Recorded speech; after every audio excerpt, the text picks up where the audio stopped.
Phantom power is on now. Hey, there we go. That's kind of wild. How did it sound as it was coming on? But hello, everybody. Daniel, you were at the... you texted me pictures. Daniel says, I was at the Martin factory on Monday and saw a 20s 0017. Oh, man, that's awesome. I'm excited for you. That's a cool place. I've never been to the factory. I don't know how that's possible. And Matt McFarland, hello from Scotty Butland. Hey man, Mr. Sam Vecchio himself is here. And Stepman from Minnesota, heyo. And Rasmus, hey buddy, how are you? And hi, Monkey Sweeper's here. Good day, John Washburn. Hey everybody, I love seeing so many names. Robin Stuck from Germany. Hello, I'm glad you're here, man. Thanks for watching. What are you, 5 hours ahead, 6 hours ahead? It's 2 p.m. here. I bet it's probably 7 p.m. Probably a good Friday night thing to do. Hang out and talk about guitars. What? How cool is that? Juan from Costa Rica. Hello, how are you guys? It's been a good week here. I'll give you a little sneak peek, a very sneak peek of a project that I worked on all this week. And I only burned myself pretty bad one time. So, let me show you. So, ever since I built this studio, my plan has been to add some lighting to the ceiling. You might see some on the back behind me. So you're used to these. Okay, like you got those. But I've got these now, which the camera settings are, I'm not going to change them because I'll go back to this setting. But look, I now have, and this one, so I can now add all these lights and it can be way too overexposed. But I've got it worked out, man. So now it's, so that's my hair light. I can turn these backlights off. But I can do all kinds of fun stuff with them. Like, I can go to police. That seems fun. Obnoxious. How about an ambulance? Just, fire truck. Party mode. Let's go to party mode. Oh, yeah. This one's on a different app. So that is the annoying part. I have like 3 different apps for all this. Lightning. There we go. Or I can just pick a color for those. And I can mix it all up and do whatever I want. So, yeah, just with this app here. So, I'll go back and turn them off. And, yeah, so now we're back to, because we got a guitar autopsy to do. Today we're going to talk about guitars and what goes wrong with them and how to tell. This was the best idea on Instagram. I asked, hey, what do you want to know? What live show should we do? Because I was a bit out of ideas, just because I've been running and gunning behind the scenes a lot. And I worked on this lighting rig. There's a whole video coming out about the lighting rig, which is really fun. And if you're trying to do creative stuff in a space, some of the best ways you can spend your energy and time is like working hard to make sure that you can get to creating faster. And so for me, having like this, literally this light up here that you can't see is just mounted on one of the sliding rails that I put in. So anyway, some more people. Hello from Hortense, Georgia. Hello. Richard, we're waiting all day for this. Man, that's so fun. I'm glad. And you're watching from Facebook, so thanks for watching. A lot of us on YouTube. And, yeah, hello from UP, from the top of the mitt there. Guess that's not the right accent, But I have a lot of friends that have shown me different ways, different ways to end up, sorry, got a text that was distracting. I'm going to put my phone on Do Not Disturb. Because part of this, I now have employees running the shop, so I was there this morning, and then I came over here to do the live show, and then I have to go back after this to do more of the live show. But let me put this guitar on the table. Hang on. Let me turn the audio off over here. And did you hear that? Do you hear that when I'm like touching static? I can't tell. It should be down in the mixer on console, but I don't understand why it does some of the things it does. I'm also going to go ahead and finish my tea.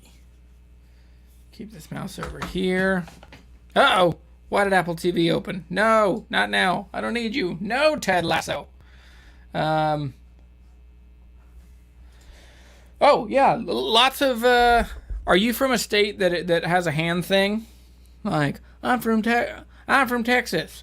I'm from Michigan. Have you heard the one about West Virginia? It's good. I don't know if I can do it per the rules YouTube just updated its profanity rules, but I don't know if I can do it. But yeah, does anybody know the West Virginia trick? So my mom is from West Virginia, and you kind of show where.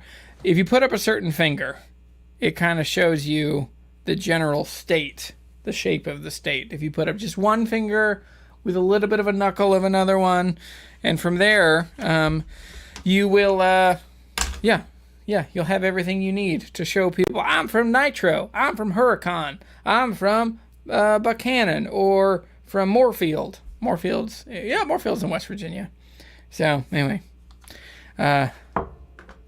Dream. Do you have 2 tabs open right now, Rasmus? Rasmus watching on Facebook and watching on YouTube.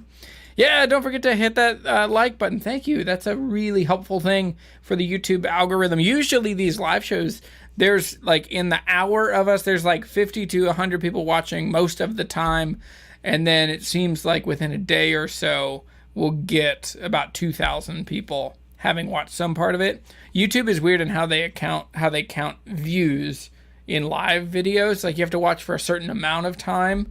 I guess that's the same thing as others, but it's different for some reason. Like live shows, it's weird to me when like one from a year before will shoot up and all of a sudden people are like commenting. And it's sweet and it's awesome. Like when people watch the replays later and then they'll just comment a year later, like, I'm from Lansing, Michigan, which is, I'm glad people are involved in interacting. So anyway, yeah, Rasmus, old 2-tab Rasmus over here watching on Facebook. Sonia's here. Hey, Sonia, how are you? Patty Paystub is here. Hey, gang. All right. So I showed off my lights. If you missed it, sorry. But yeah, I have my new lighting rig, and now I'm just doing an intense... I know you buried the body. Where is it? Tell me everything. So we're going to do an autopsy today. We're going to look at a guitar. And so this came from a question on my Instagram, which was, hey, what topics do you want me to cover? And I think the thing that is most helpful is the question was, hey, when I'm looking at an electric guitar to buy, how do I know it's right or original? And how do I know what it would be worth? So I figured I would pick my absolutely, my most modified guitar. And I'll just walk you through. Now, I have an unfair advantage because I have owned this exact guitar since I was 14 years old. This is my oldest guitar that I still own. And I know all of the tweaky weird stuff. I know all of the things about this guitar. And so, with that said, I will use that to help show what things have been changed, could have been changed, and all this. So I think I went too far with this one. We'll talk about it. Rasmus was funny. Rasmus in the Netherlands found a Gibson, like a 40s Gibson LG1 or 2, close to me. So I did. They responded to me this time. I emailed them last week and they didn't respond. But so they're asking when I can come by to look at it. So, I'm just noticing. Oh, it's a minus 10 dB cut or a low cut on that side. But this microphone should be pretty great. If I get really close, does it make you feel uncomfortable? It makes me feel uncomfortable when I listen back to it, even in my own voice. So, anyway. Where can I find them knobs on that? Or where can I find knobs with fender on them? That's a good question. I thought you were asking me where you could get this knob. I stole this knob off of a JHS pedal. But knobs with fender on them, they haven't done many knobs with the word fender on them as I think through it. But we can talk about that. Okie dokie. Evan Ogden. Hey, buddy. How are you? The King of Texas right there. All right. Let's talk about a guitar autopsy. So there are some things, and I'll give you a basic introduction to this guitar first. So this is my Fender Tom DeLonge. Now I need to correct myself. This is a Squier Tom DeLonge, and that's part of what we're going to do is the lies that are the fact that this is not, come on, focus, there it is. This is not a Fender, although it is lying. Many ways in which there are several things about this guitar that are lies, misrepresentations. I couldn't sell this guitar in a clear conscience because it could be modified or it could be conceived to be something else. So let's talk about this guitar. This is a 2002 or 2003 Squier Tom DeLonge Strat. I bought this guitar brand new. It had a different pickup in it. It had a Seymour Duncan Invader when I got it. It had a different bridge on it with the big boxy saddles. And then since then, I have changed every part and piece except for my the cover here and the pickguard. But I can talk through this. I wish I had more pictures of this guitar because it's changed so much through the years. But this guitar started out as a very different guitar. Started out like as a satin finish Squier logo, and I refinished the neck a couple years ago. I swapped the tuners and stuff. So we'll talk about this.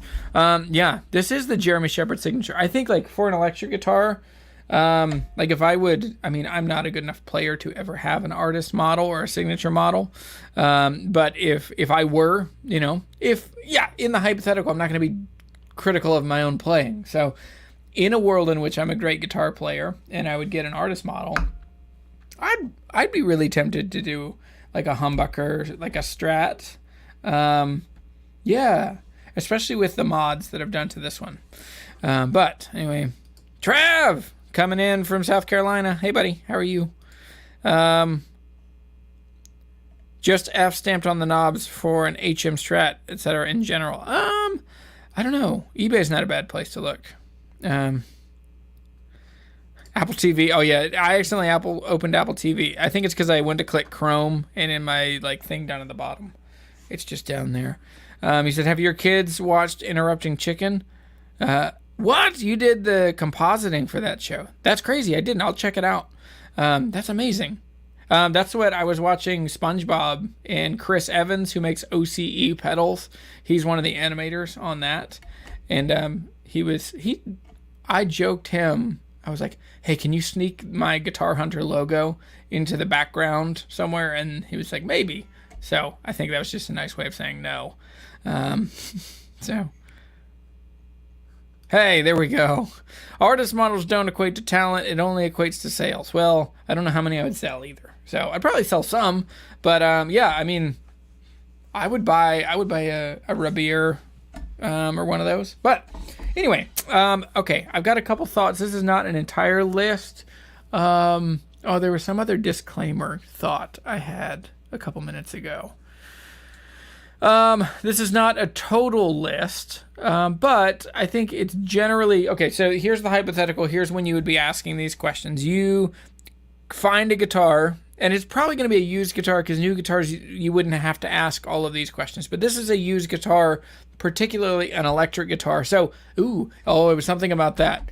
There was something about that. If you're an acoustic guitar player and you feel like this episode is not for you, it still is. I think in one regard, I think you can kind of work through the purity and simplicity of acoustic guitars, but there are still some details to pay attention to, particularly questions around finish, questions around tuners, and questions around pickup installs. There are still mods that can happen to those guitars that would really affect the value. So, all right, let us get through here. So number one, when you start looking at a guitar like this, you just have to ask yourself, well, what is this thing supposed to be? What should it be? And so with that, it's in my car, but I have an old one.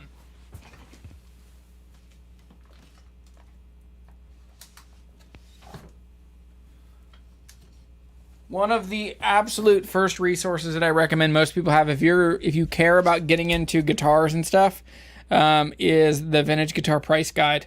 So I think when you start asking the question, what is this thing? What should it be? And so you start looking at like, well, this is a Squier, or this is a Stratocaster. I know that without changing anything. And then this one is complicated because it says Fender on it, but it's really not a Fender. And so you start having to work through, well, what should this thing be? Okay, this, if I would take the pickguard off, underneath the pickguard, I thought about doing it, but I don't want to because I just restrung this. I don't feel like taking the strings down. It's the Broadways, the Stringjoy Broadways. I don't want to torch them by taking them down and putting them back on. Although I did just get a box from Stringjoy. So I got my 3-month supply of guitar strings. Still love Stringjoy. And there's a coupon code down in the description down below. But, so when you look at this guitar, well, it is a Strat. What should it be? If you take the pickguard off, you would see that this is routed for a single humbucker. So all of a sudden you would see there's a Squier sticker in there too. And so you would see, okay, this is a Squier, and it is routed from the factory for one humbucker. And so you would then kind of work through like, well, it looks kind of old. And so you would look and you'd see, well, Squier, let's see. Yeah, they would say that Squier made a Tom DeLonge. Slingerland. TJ Thompson is in here.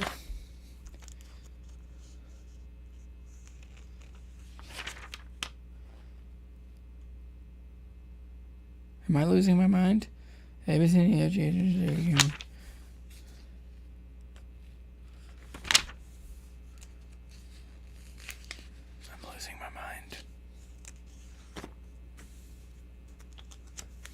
But you would look through and you would find the guitar that you're looking for.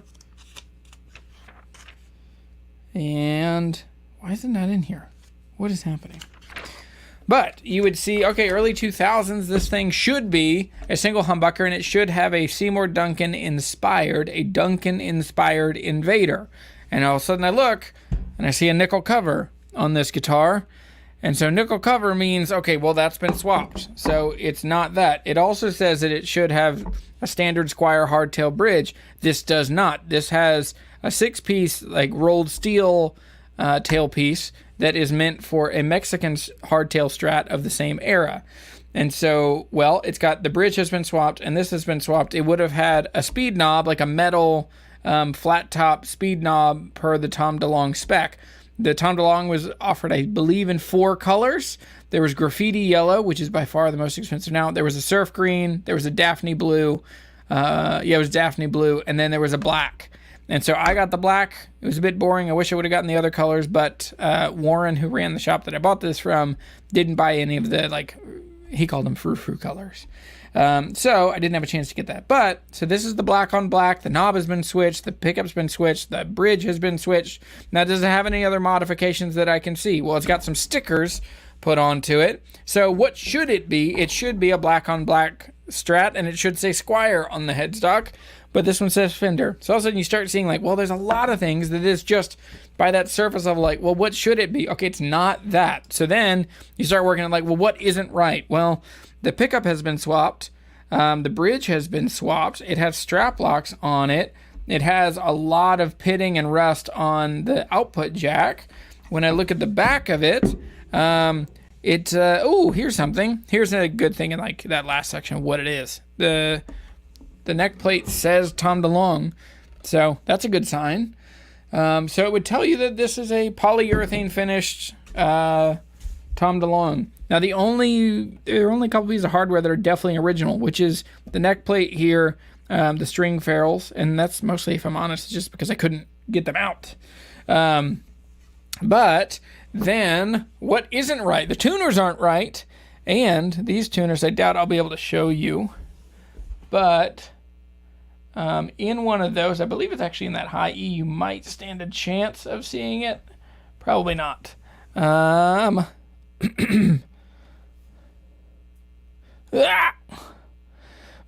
in that tuner,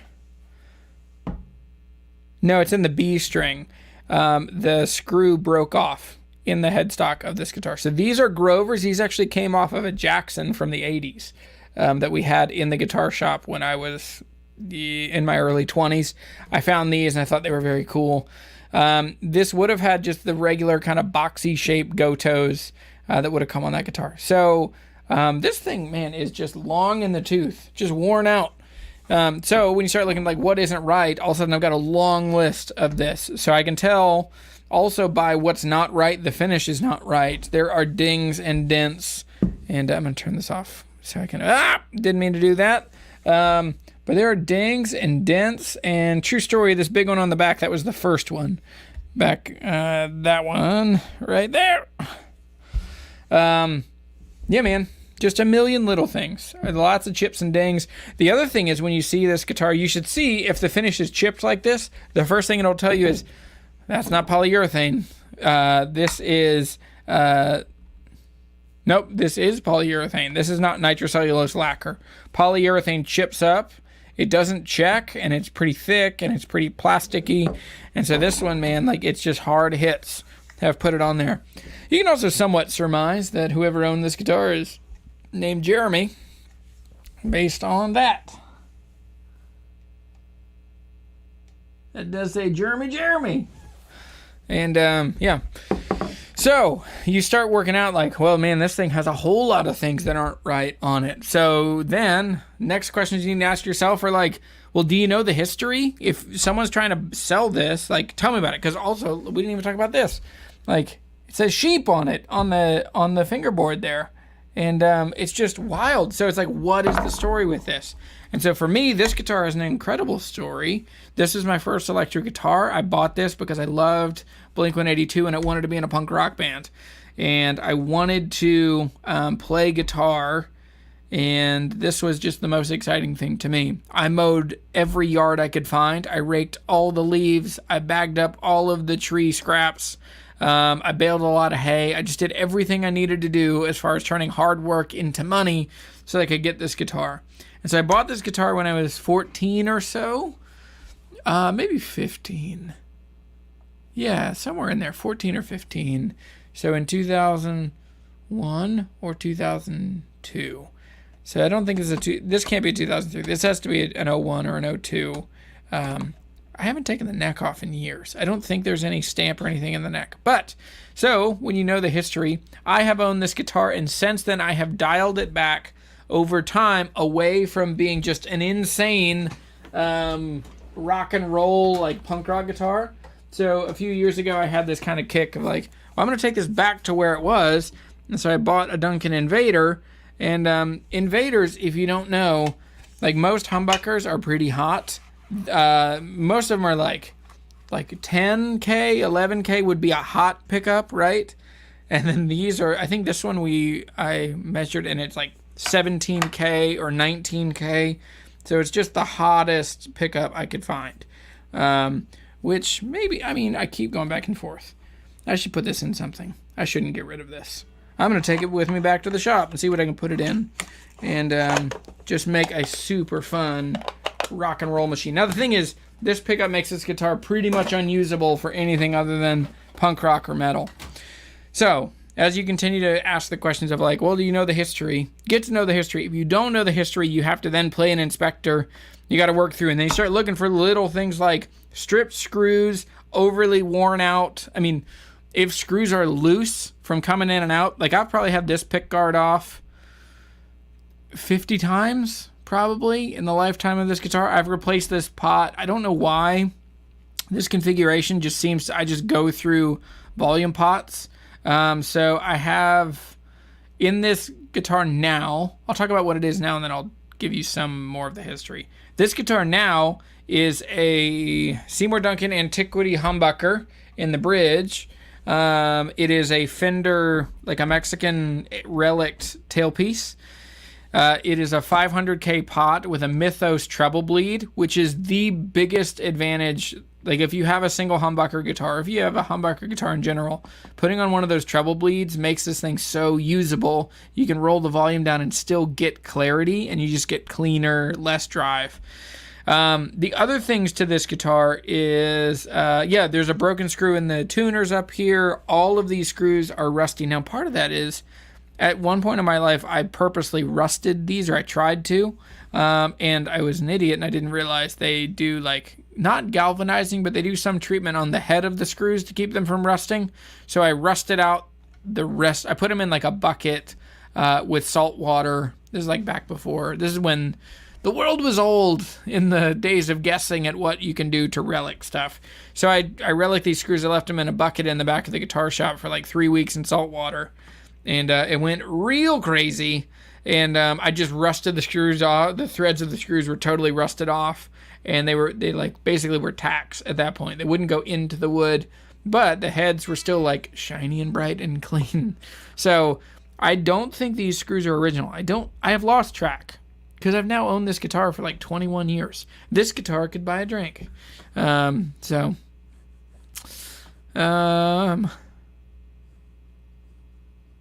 Brandon Williams. What Brandon Williams says.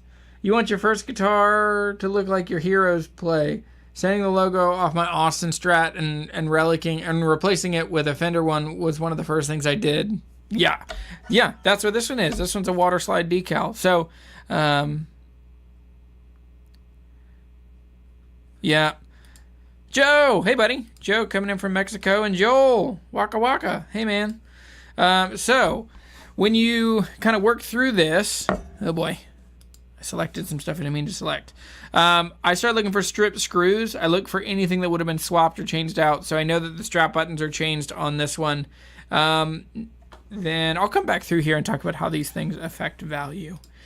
The next thing is you look for changed parts, and that's what is so wild on this one, is that every single part basically has been changed. And so you start seeing this is absolutely a parts caster. It started out as a thing, but it's no longer that thing. But it does have some provenance. There's a huge part of me, there's a tiny part of me that wishes I wouldn't have messed with this thing as I grew up with it.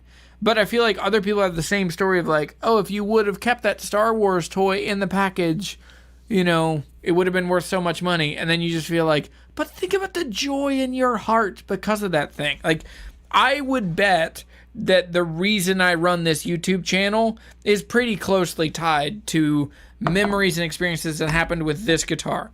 This was the guitar that I played when I made fun of Lynyrd Skynyrd. And then after that show, a guy came and pulled a knife on me, telling me that you can't make fun of Lynyrd Skynyrd in Page County, Virginia. True story.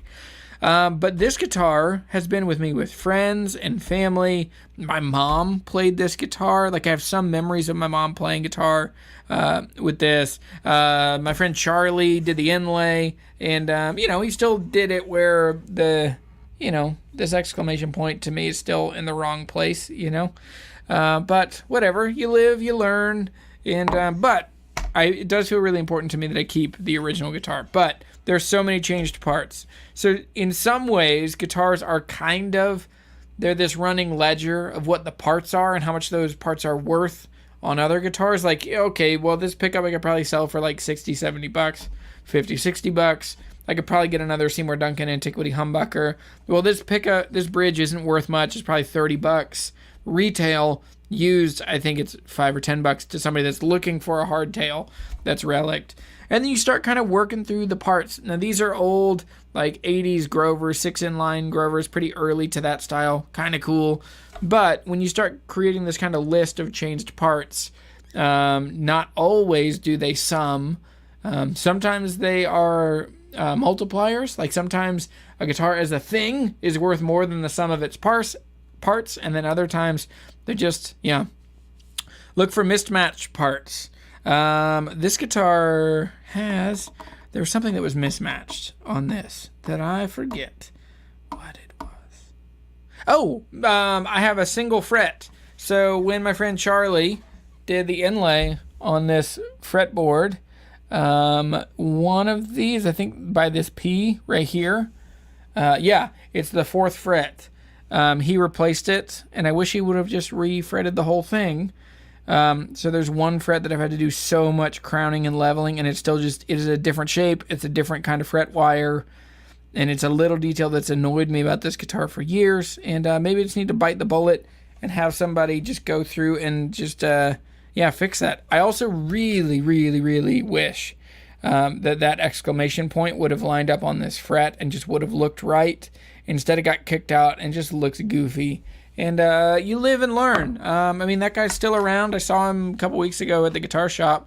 Good guy. I think I just hired him when he was like brand new into doing inlay work, and it just wasn't great work. So yeah, look for mismatched stuff.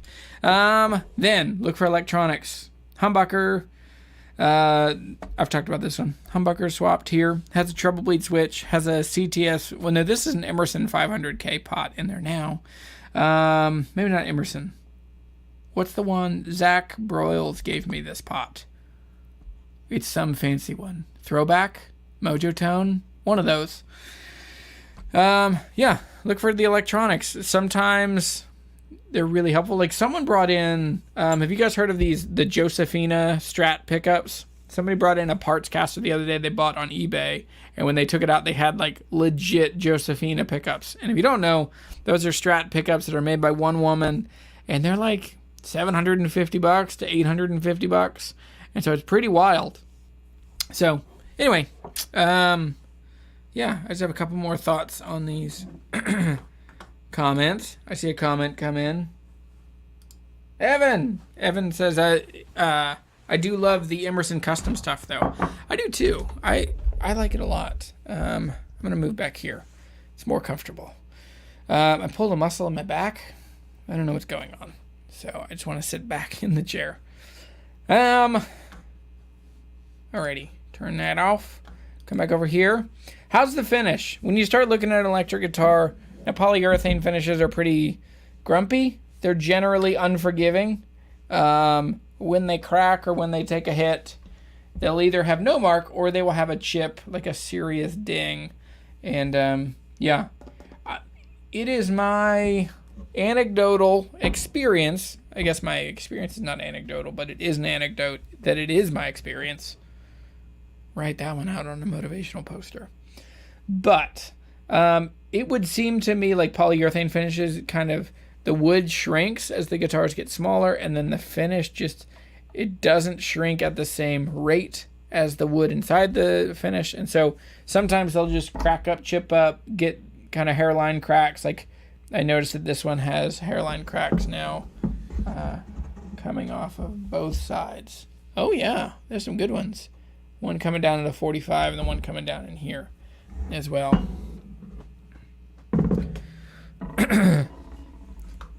Yeah, look at the finish. How's the soldering? That's a big one. If you can't tell, like a Les Paul style guitar, if you can't tell if the pickups are original or not, open that back control panel and you'll see if they're a bad, gloopy, pigeon turd looking, just bad finish work and bad soldering work, then you can pretty well tell if people have been in there and monkeyed around with stuff. Also, if there's multiple puddles of solder on the back of pots, that's a pretty good indication. If people have added grounding, if people have added shielding, that's a usual thing. Now, almost always, if you're looking at cheap guitars, almost always it's probably an upgrade, as long as the work isn't bad. If it's like bad cold solder joints, not great. But you can fix those. You can just heat them up, get them happy. But yeah, that's a thing to keep an eye on. Another thing, any extra holes in a guitar. A couple of years ago, I was looking at that 1960. I guess it's like 5 years ago now. I was looking at a 1960 Fender Telecaster, and in the back of it, it's a pretty clean guitar, but in the back of it, there's just one hole, and it was just above the back cavity plate, and I couldn't understand why there was a hole there. And I asked him, and the guy had owned it since 84 or something, and he told me that came from... He used to have a thing that mounted into those 6 holes, and there was one like locating hole or something, and it was the ZZ Top, the spin a guitar apparatus, like a Lazy Susan thing that would spin. And so he had that, and when he lived in Germany playing in some psychedelic funk band, he ended up playing where he would spin his guitar and stuff. But it's like a $20,000 guitar with an extra hole in the back, and that matters because it shows modification, it shows exposure to abuse, it shows part of the history, but also that it was a bit precarious. So another thing to keep in mind at the end is a decal swap. So if you start seeing a guitar that the details just don't line up, like this thing, everything on this screams this is probably a Squier, because if it was a Fender, they probably would have stuck it out with the original humbucker, the original tailpiece. They would have probably stuck it out with the pot. And, so if they changed all that stuff, signs kind of point to this being a Squier that they ended up finishing the decal or swapping the decal. And so for me, that was one of the things I did. I was about 20 or so when I had my friend John. What was John's last name? It doesn't matter. He was a wild guy. But John refinished the neck on this guitar. And when he did, one of the things I had done, I used to be in, I was in a spaz metal band. We love this band called An Albatross. And so we did these like super spazzy, intense, like fast metal songs. And so this guitar I played in that band. And at one point I had a drumstick at one of our shows, and I was just like whacking the end of the guitar, like right here between like the first and third fret and the nut. And so when John ended up refinishing this guitar, he had to sand it out to where it was generally even. So this guitar is a really thin neck because literally I just whacked it to where I squashed it down on one side and we just had to remove material to make it right. So, yeah, shoulda, woulda, coulda, but this thing definitely is a Fender decal swap. So if you don't know, you can buy water slide decals of most brands. Fender has used them for a long time, so they're the ones that look the most legit. And so you used to be able to buy them. Did y'all ever buy decals from like decaljoe.com? I used to get like the funky weird ones. Like I built a couple instruments for people during that time, and somebody wanted me to build them a Fender bass, and they wanted to have the super bass logo, or it was a quad bass. It was some weird decal, and so we bought it and put it on there. And so basically you get it wet, you slide it off of paper, kind of like a temporary tattoo. And then once it's clear and dry, you spray just a little bit of clear over it to protect it a bit. So that's what I've done with this. So this has like a gold foil logo from the late 60s. It's not the right logo for this guitar, but I just love it. And so that's one of the things you have to look for. And if you know to look for it, you can definitely kind of see that there's some wiggle and some just, it's not sitting super flat. Yeah. Am I tired already? I gave up coffee for Lent, so I'm still just cruising with no. I have tea in here. I have mint tea, which is there's no caffeine. So yeah, I'm still sleeping. Yeah. So, was I here? Extra holes? Was I there? Decal swap? Was I here? Last one. Anything else suspicious? As you're going to be around a bunch of guitars, you're going to start getting a pretty good spidey sense for stuff, or you're going to waste a lot of money. Life is that black and white. It's not. Maybe it is. But yeah, I think if you're wrong, hopefully you're not that wrong. But what are the worst ways? Okay, I do have a story of this. And I've told this story in other regards, but it's a lesson. It's one of the most painful lessons I've learned. This was my first bad encounter with Reverb, particularly bad encounter with their customer service, was that I sold a custom shop 1960 Journeyman Strat. And when I sold it, oh, yes, okay. This points me back to another detail. When I sold it, I hadn't taken the pickguard off because everything was right. All of the magnets in the pickups looked right. Everything seemed to check out. The guy that I bought it from gave me the right, like I kind of knew the right story. And I trusted, like he just seemed like he was telling me the truth. And now he was a musician in the French Quarter in New Orleans, actually kind of closer to the north, closer to Elysian Fields and the Ninth Ward.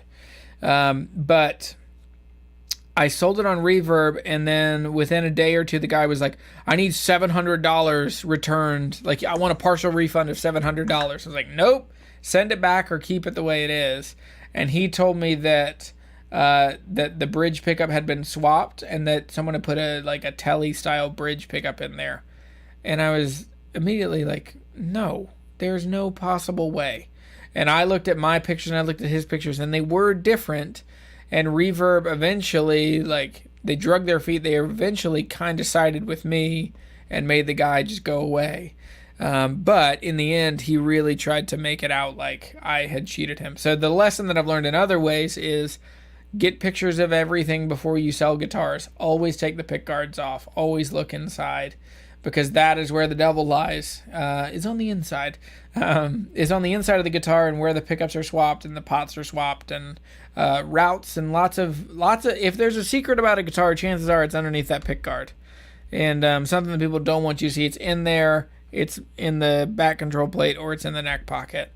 So those are the things that, unfortunately, I think you do need to check on. So I ended up getting the guy to just go away, and because I could show that the pickups were the same when it left me, and what it seems like happened was that he swapped in a pickup and tried to get some money out of me, and just was hoping that I didn't have any pictures from beforehand. But that does remind me, like, one of the things, like, when you're like anything suspicious or anything like mismatched, Stratocasters in particular, two things. Stratocasters in particular, if they have single coil pickups, you need to make sure that all three have the same magnets, same covers, and just the same hardware holding them in. Like, really look closely at that stuff and make sure that they match. The screws aren't stripped out. If they're stripped out, it usually means that somebody's monkeyed with them with the wrong size screwdriver. But on that Strat that the guy tried to return, they had beveled magnets. No, they didn't have beveled magnets, but the one that he showed me had a beveled magnet, and it was like some DiMarzio thing that he'd swapped in there. So, anyway, the other thing with Fender guitars is that Fender doesn't come with a whole lot of humbucker guitars. Now, they're changing that, but it's rare that if somebody's in the parts caster world that they would actually get the proper spacing. Like, I think this one is even off. Yeah, this one's off. So Gibson has a different spacing. They are narrower at the bridge than Fender. Fender is wider in the spacing at the bridge.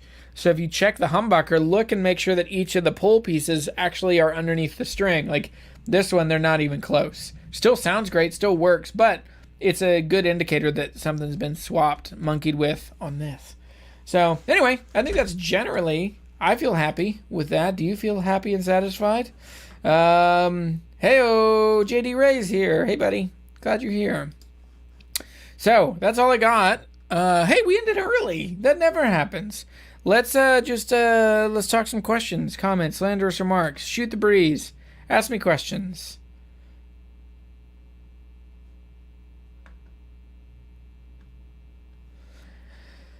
I'm so tired. Only a couple more weeks of Lent. Can I do it this way? Can you still hear me? Okay, what questions do you have? Or, what's the meanest thing that you need to say to someone on the internet today?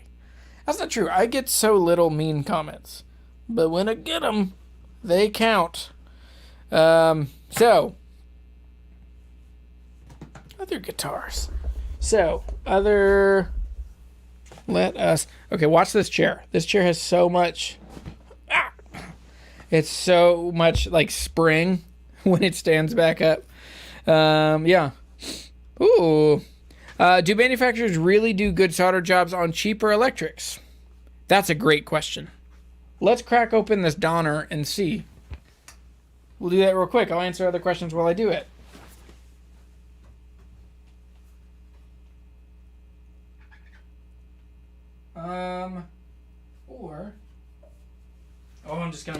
I'm gonna make an errand for myself later. Okay. This is a travel guitar. Now, here's some inside stuff. Sweetwater sent me this guitar at the end of last year and asked me to do a review on it. I got it. It doesn't sound good. I didn't want to review it because I don't like saying I don't like things. And I don't dislike this guitar, but it just doesn't sound good. It sounds very dark and clunky. So I want to check the pots. I suspect that this may have 250K pots, and that's why it's just so dark. Like even the guys at the guitar shop. So anyway, great question. We'll do this fairly quickly. And it doesn't have to be pretty or quick per se. And I won't restring it now. Now avert your eyes if this freaks you out.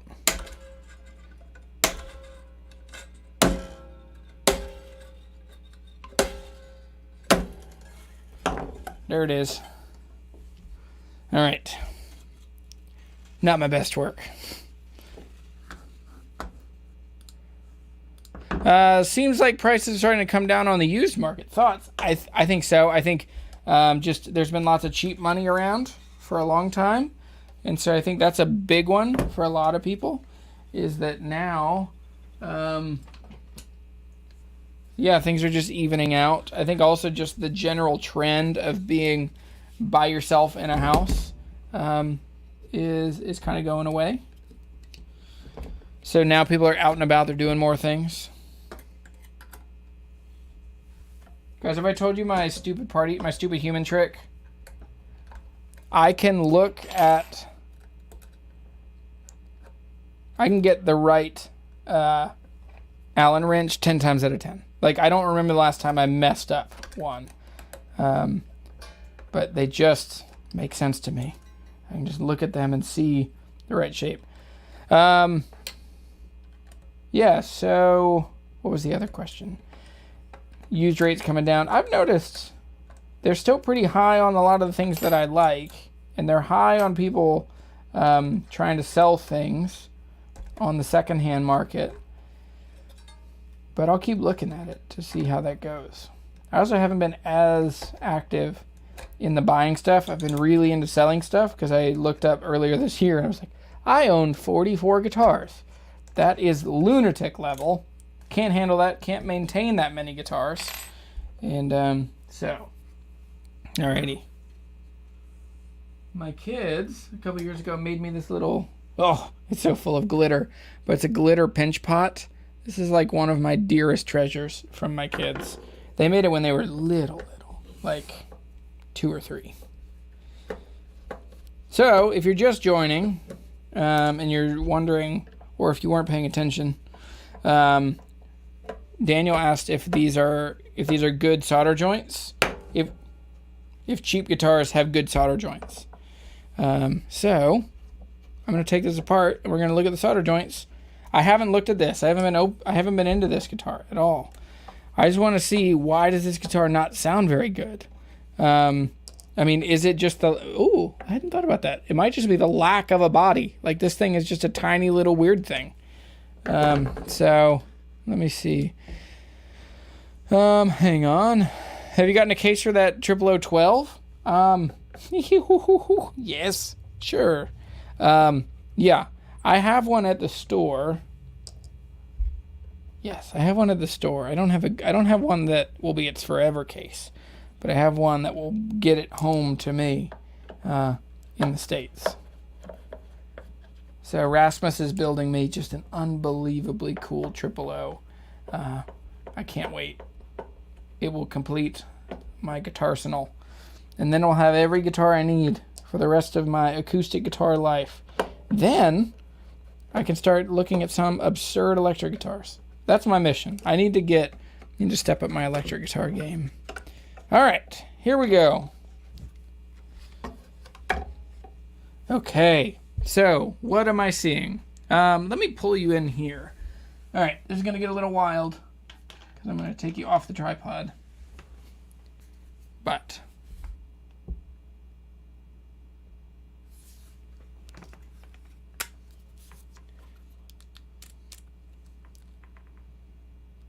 so there's the solder joint. Doesn't suck, but it's very like mechanical. Like it's probably, I mean, there's a lot of heat shrink on here. It's fairly tidy. Does it tell me what the values are on the... And then these pickups are just very cheap. So this is inside the Traveler guitar. Okay.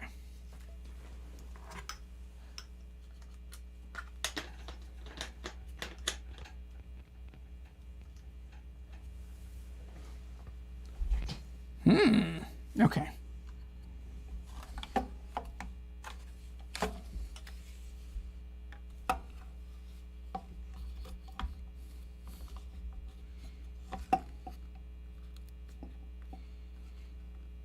I mean, that's interesting. This is all just like cheap stuff.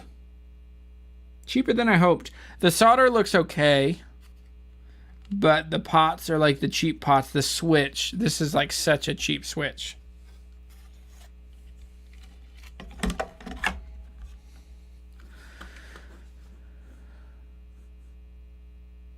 Zach says, how's the hometown, what'd you say, hometown music journey coming along?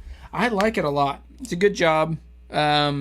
And it's been a long time since I've been like an employee at a place, but I've really enjoyed my time so far. Good, like really good team. I really like the people that I work with. Chris and Chuck and Steve and Hill and Sydney. I mean, everybody's been really great. We're starting to do some videos, and I think we're gonna launch a YouTube channel for that. We just have to work through kind of how the channel's gonna go, because I don't have it in me to like start another channel, which I definitely can help, but I would rather not be in the driver's seat. I also would love to get like, I like getting to where I'm either talent, like where I'm just like the guy reacting in front of the camera, or the other one I really enjoy is doing it as a producer, just kind of lobbing softballs and kind of knowing how to steer stuff through, like coaching people, like how to say things or giving them questions. So that'll be fun. So hometown so far has been really good. It's also really like healthy for my family, for me to have a little more like stability in both income and time. But I will say, it's the hardest part of this job so far has been transitioning from working for myself, being like out here in the studio. Like the tree my kids play on in the backyard is 10 feet, 12 feet that way. Like it's my backyard. And so my kids get to play a lot. Before I would get to see my kids all of the time. And now it is like, that's the hardest part of this transition, is going to working just a couple miles away, but I'm gone from 10 a.m. to 6 p.m. And so that's just tricky and hard. Oh, I just realized this thing is in 60p.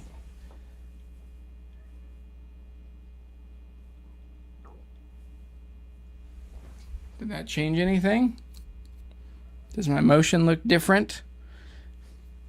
It was going at a high frame rate. I doubt this probably sticks to 24.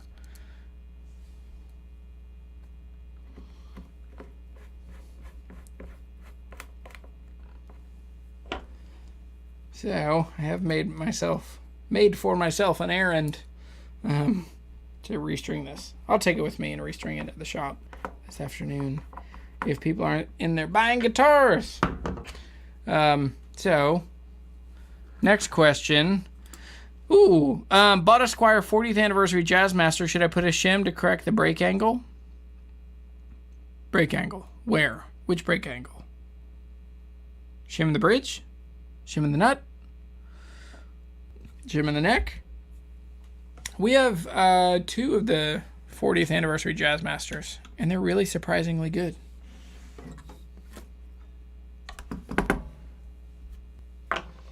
So Daniel, the answer to your question, they're okay. It's good soldering on bad parts, on cheap parts. Follow-up question, Daniel says, if the solder joints are bad, how would you tell if the pickup was swapped if they were consistent between all the pickups? You can tell when, like, even if they were, you can tell when a joint has been heated up and like wires have been removed. There's flux that moves down on the leg of the pot usually, or out into the cover of the pickup or the pot. And then there's also like little splatter stuff. Like sometimes if their soldering iron's too hot and it's like bubbling over, you'll see a little splatter on the shielding down around it. That one is pretty hard. Like you've got to be really good to solder in a way that people cannot tell. And usually that level of skill is not the person that is swapping out pickups on an Epiphone Les Paul. How different is a 0018 from a 0018? A 0018 is still a small guitar. And so they're pretty hard to... you just don't get that much low end or bass. They're very sweet, very singable. They will not contend with you as a singer. So even if you're a quiet singer, it's a good guitar for you to sing with. A 0018 it's a lot closer to a Dreadnought in tone. It's not in full out volume, but in like bass response and presence and just the articulation of individual notes, they're pretty solid. Also, them being mahogany, being an 18, is really wonderful.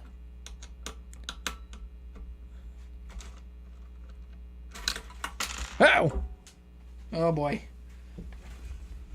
One of the tricks I've learned from working in a guitar shop is that when something falls, you just like open up your eyes and just look for any movement.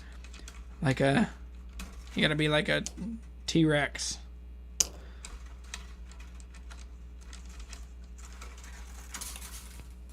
Oh boy.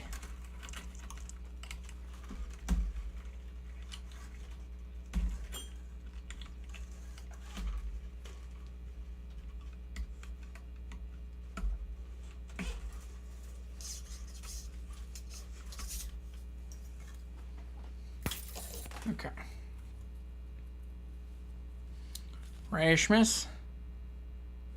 Can I give you a quick call after the live? Sure. Bridge. Oh, shim the bridge. Why would you shim the bridge? Is your action good? Are you getting problems? Are you buzzing? I mean, it's completely overkill, but you could get a mastery. How much are mastery bridges? Oh, Joshua, that's good. You're a quiet singer. All right. I'm a pretty quiet singer too. I'm a loud person and a quiet singer. Kind of tracks. Does it? I don't know if it tracks. Okay, I'm gonna go ahead and put a set of strings on here. Ooh, I have some 8s. Nope, these are not the right strings for this. What strings do I want to use?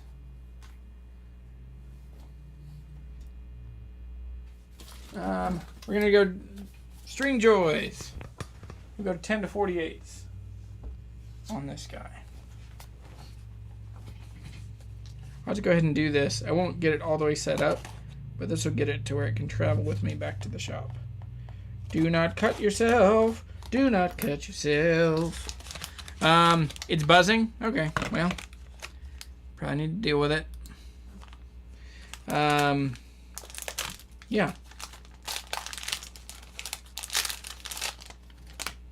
Jazz masters require an entirely different level of like just dicking with.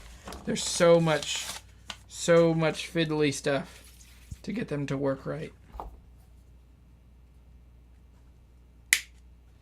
All right, I'm gonna do this a little bit strange.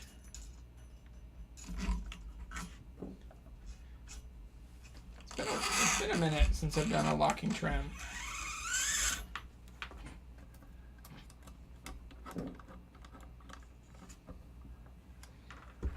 Okay.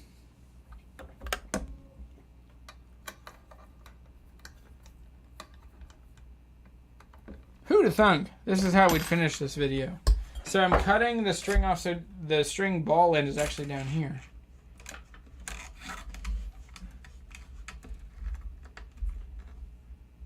Okay. Where's my winder?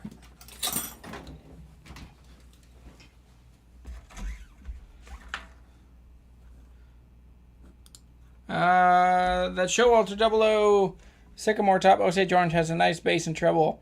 Steve said there might be something special about it. I have a ton. Like mine is so bassy and dark. Okay. There's one. He'll do one. Daniel says my custom shop Jazzmaster is finally set up right after a year. It took a while, but now it's great as great as it could be. That's awesome. That's how I feel about this custom shop Jazzmaster back here. This one is absolutely wonderful, and it has 11s and a mastery bridge, and it just like responds to like some good meaty strings.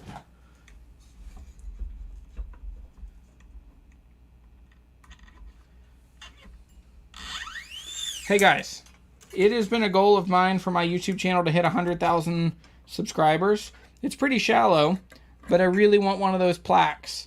The silver plaque that says, you made it. You made 100,000 subscribers. So if you're not subscribed, would you please? It would mean a lot to me. I've worked super hard doing this YouTube channel. And I have lots of views, but I have a huge amount of people watching my videos that are not actually subscribed.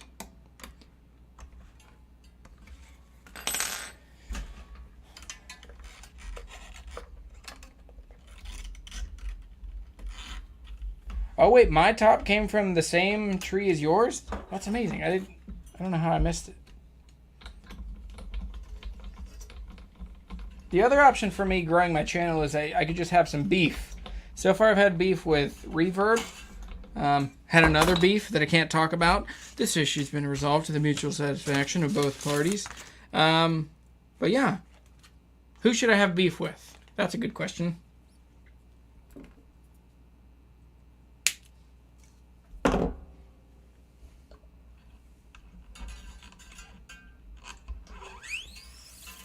Robert Clark, thank you.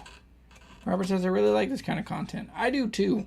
That is fun. Like, I know in some ways I'm not my audience, but in some ways we are very similar. We are of one heart. We love music. We love people.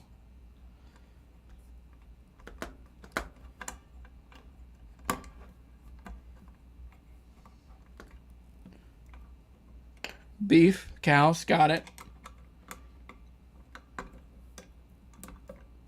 Let me see if any... I got some cow content I could put out. I've been sleeping on.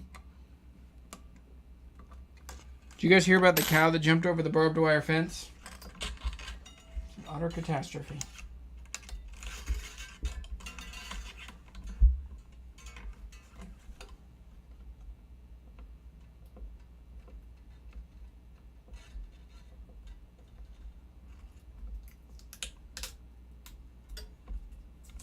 What do you call a cow with 2 legs? Lean beef.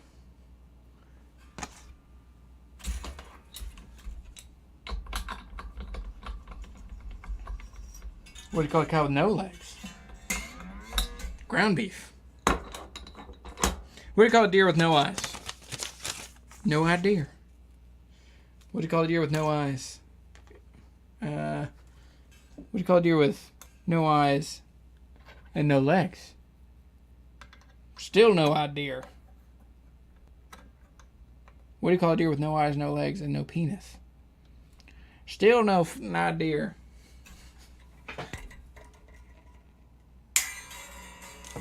I broke my system. I did the string backwards.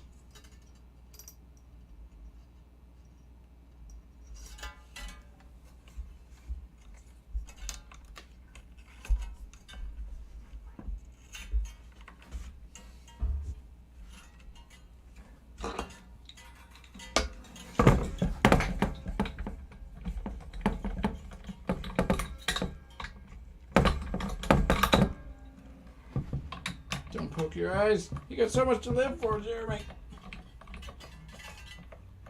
It's a moving statement.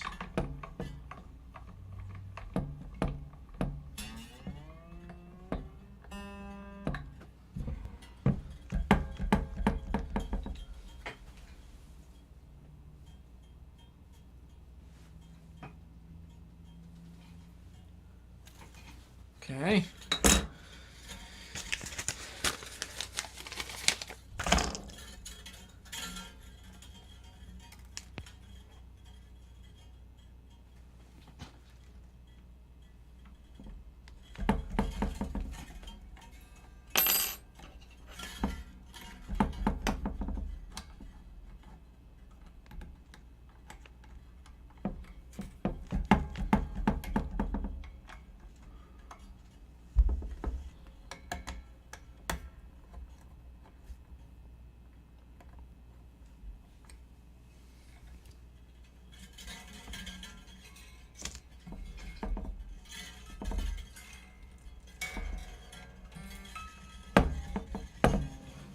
I wonder, yeah, who do I disagree with most in guitar life?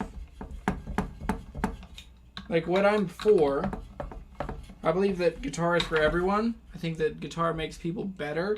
I think the best versions of people come from playing guitar. I think we need guitar heroes. Sorry, I think we need ordinary guitar players. I don't think we need guitar heroes. I don't like guitar celebrity.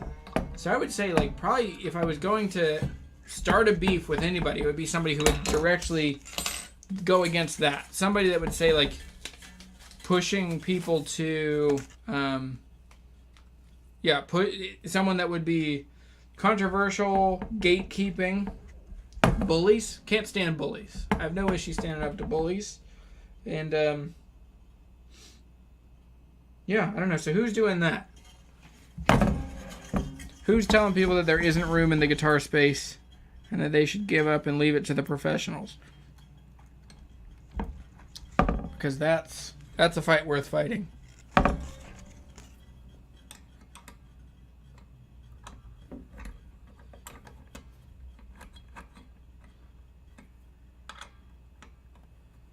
Anyway.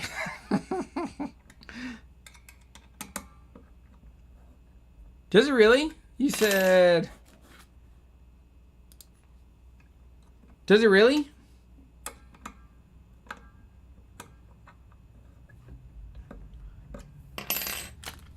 He does play by a different... It's interesting, between him and John Mayer, they run a very different playbook. Yep. Daniel and Rasmus both to say Gibson. I get that. I mean, that's why I for sure... Okay, so he's a goalkeeper. That's what you're saying? Yeah, I get that.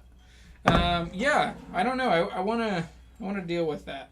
So maybe I should pick a fight with that. I've got a video holstered. I haven't even shot it yet, but I've been thinking through it for probably coming up on a year. But it's all about gear acquisition syndrome and how I think it's just complete bullshit. And it's just a lazy excuse for being selfish.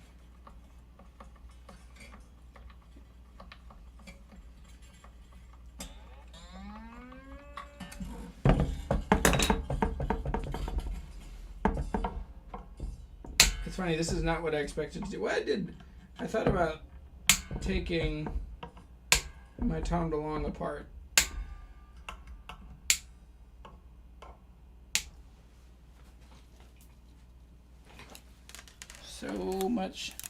So many string ends on the table here. All right.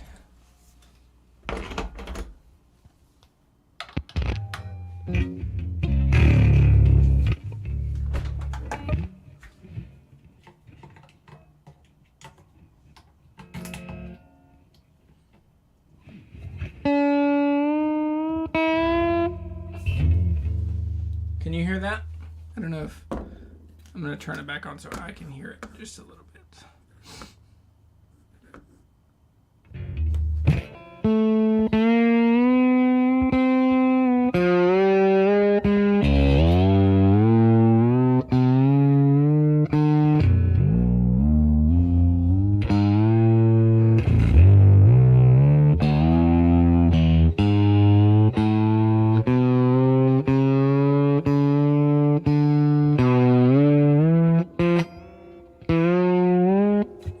Blowing you out? I haven't turned it on to see if you can hear it. Okay, the volume's down. Okay, yeah, you should be able to hear this.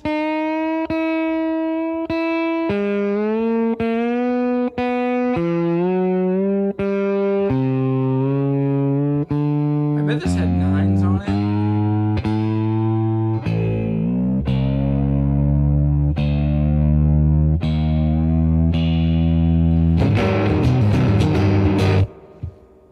Oh yeah, this is grumpy.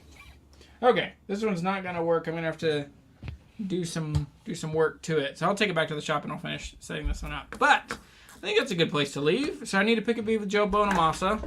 That's the real end here. So I need to do. But yeah, so I'm gonna go wage a war against gatekeeping and laziness and making people feel other and like they need to spend money, because the best guitar is the one you already have. And I get it. I talk about a lot of expensive guitars, and I have lots of expensive guitars. They're always coming and going. Oh, yeah! Let's talk about this. How's the trade sell guitar your receptacle? Oh, my dream guitar? So the Dream Guitar Challenge, I think I just bought the wrong guitar up front.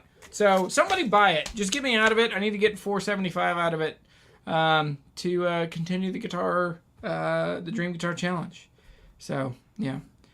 Dude, KDH, man, I struggle with him He is just, I think he's a muckraker. I think he goes for, like, canceling people and being the most controversial. So, yeah.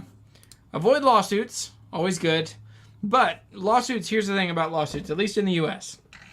Defamation is impossible to actually prove. Like, defamation, you have to prove that you cannot leave your house without being assaulted or, like, by being confronted by people saying something that is absolutely untrue and that I had to know was untrue. So there's like 3 barbs to it.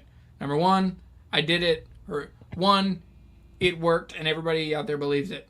Number 2, really? Hold on. Well, who's an attorney here and who's just a guy on the internet? Okay? So don't tell me what I don't know, Daniel. But yeah, isn't it? There's like 3 components to it. Like you have to it has to actually affect your whole life. And then it also has to, I have to know that it was untrue. And then there's like an actual malice component, I think. But anyway, I've been there. And it wasn't crazy, but it was like right at kind of the beginning of my YouTube career. Having a big manila envelope show up from an attorney wasn't great. But it all worked out. Yeah, please do not take any legal advice from me. Daniel is your guy. Daniel's not even your guy. Your own attorney is your guy. What did I say that's untrue? Anyway, I gotta go. I gotta go back to the shop. If you're around in Virginia, come hang out. And this was a fun one. This was a total, like, different kind of video than we normally do. So, no, Daniel, fueled by anger. I don't know. I got to go back and read the chat. Thanks for hanging out. I'm Jeremy. Make sure you subscribed. I really want to get to 100,000 subscribers. And make sure you hang out and check out the stuff coming out on the channel because there's lots of fun stuff. My lighting rig. I'll show you guys again. Oh, where'd I put my phone? It's gone. It's gone. I don't know where it is. How did that even happen? I didn't do anything with it. I didn't even do anything. Literally nowhere to be found. Anyway, there are lights. They do things. I can't turn them on, but this one's on a remote. So, is my phone in my pocket? No. What is happening? I'm losing my mind. Okay, well, it's been fun hanging out. See ya. Thanks, everybody. Look, down to the left. Down to the left. Did it fall? Did it fall in my camera bag? It's not here. It's not there. I've literally lost it and I was sitting here. I've been sitting here for an hour. Anyway, I love all of you. Thank you. Go fill the world with music and friendship. See ya. Bye.